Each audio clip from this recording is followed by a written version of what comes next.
Internet पर एक video है जो हर जगह छाया हुआ है। एक अकेला पेंगुइन अपनी पूरी कॉलोनी को, अपने पूरे झुंड को छोड़कर वो बस निकल पड़ता है। लेकिन कमाल की बात यह है कि वो समंदर की तरफ नहीं जा रहा जहां जिंदगी है, बल्कि वो जा रहा है पहाड़ों की तरफ, एक निश्चित मौत की ओर। तो यही वो सवाल है जिसने लाखों लोगों को हैरान कर दिया है। इसे देखकर बहुत से लोगों को लगा कि ये डिप्रेशन में है, कि ये अकेलापन महसूस कर रहा है, बिल्कुल इंसानों की तरह। लेकिन असली कहानी इससे कहीं ज्यादा गहरी और पेचीदा है। तो ये जो क्लिप है ये कोई आज की नहीं है। ये असल में 2007 की एक बहुत ही मशहूर डॉक्यूमेंट्री से ली गई है। लेकिन देखिए, किसे पता था कि लगभग 20 साल बाद इसका बस एक छोटा सा हिस्सा इंटरनेट पर इतनी बड़ी सनसनी बन जाएगा। तो चलिए, इस रहस्य की तह तक जाने के लिए सबसे पहले हमें उस पेंगुइन की दुनिया को समझना होगा, उसके घर को, उसके माहौल को, क्योंकि पूरी कहानी की नींव वहीं रखी है। -90 डिग्री सेल्सियस, क्या इसका अंदाजा भी लगाया जा सकता है? ये वो जगह है जहां अगर आप उबलता हुआ पानी भी हवा में उछाले ना, तो वो जमीन पर गिरने से पहले ही बर्फ बन जाएगा। ये है अंटार्कटिका, पृथ्वी पर सबसे ठंडा, सबसे सूखा और सबसे तेज हवाओं वाला महाद्वीप। लेकिन यहां एक बहुत बड़ा सवाल खड़ा होता है, एक विरोधाभास है। पेंगुइन आखिर इस जानलेवा जगह को अपना घर क्यों चुनते हैं? जवाब एक सौदे में छिपा है।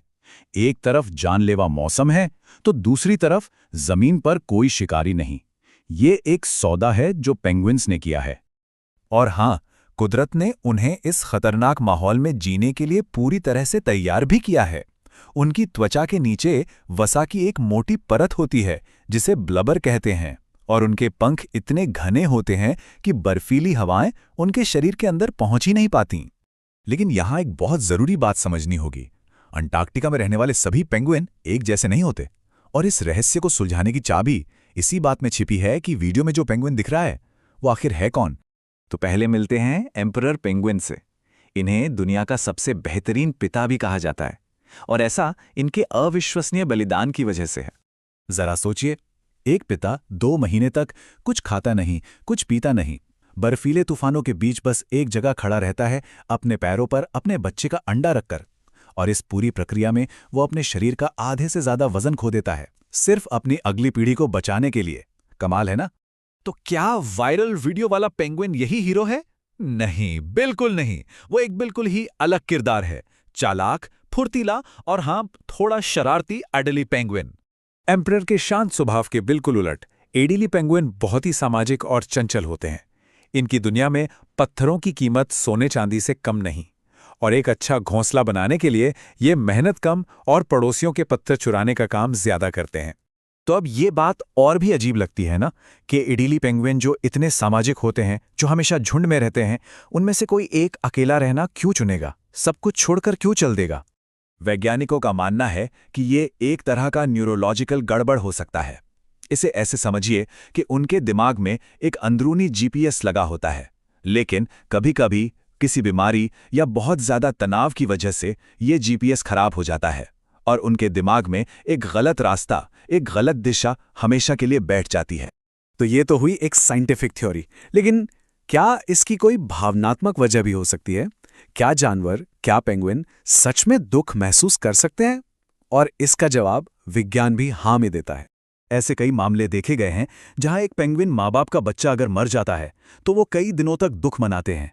यहां तक कि कभी-कभी अपने गम को कम करने के लिए वो दूसरों के बच्चों को चुराने की कोशिश भी करते हैं। तो कुल मिलाके हमारे सामने 2 बड़ी वजह हो सकती हैं। एक तरफ है दिमागी गड़बड़ी, एक बायोलॉजिकल प्रॉब्लम, और दूसरी तरफ है एक टूटा हुआ दिल, एक इमोशनल वजह, शायद किसी अपने को खोने का गहरा दुख। तो चलिए, अब इस कहानी के अंतिम और सबसे दुखद हिस्से की तरफ बढ़ते हैं कि आखिर उस अकेले पेंगुइन का हुआ क्या। तो जब फिल्म बनाने वालों ने ये देखा, उन्होंने उसे रोका नहीं, उसे बचाने की कोशिश नहीं की। और ऐसा इसलिए क्योंकि अंटार्कटिका में एक बहुत ही सख्त कानून है। आप कुदरत के काम में दखल नहीं दे सकते। इंसान को वहां सिर्फ एक ऑब्जर्वर, एक दर्शक बनकर रहना है, कहानी का कोई किरदार नहीं। तो वो अकेला मुसाफिर बस चलता गया उन पहाड़ों की तरफ, जब तक कि वो बस एक छोटा सा धब्बा बनकर आंखों से ओझल नहीं हो गया। उस दिशा में हजारों किलोमीटर तक सिर्फ बर्फ थी, ना खाना, ना पानी, कुछ भी नहीं। उसका अंत तय था। भूख और थकान से कहीं बर्फ की चादर में हमेशा के लिए सो जाना। पेंगुइन की ये दुनिया हमें प्रकृति की दो बिल्कुल अलग तस्वीरें दिखाती है। एक तरफ हम एम्परर पेंगुइन को देखते हैं जो जिंदगी बचाने के लिए अपनी जान दांव पे लगा देता है, और दूसरी तरफ ये भटका हुआ एडली है जो जिंदगी को ही पीछे छोड़कर एक अनजान मौत की तरफ निकल पड़ता है। तो आखिर में ये सवाल हमारे लिए है कि जब हम प्रकृति के ऐसे मामलों में दखल नहीं दे सकते तो इन त्रासदियों को देखने का आखिर मतलब क्या है? ये हमें अपने बारे में और इस दुनिया में हमारी जगह के बारे में क्या सिखाता है?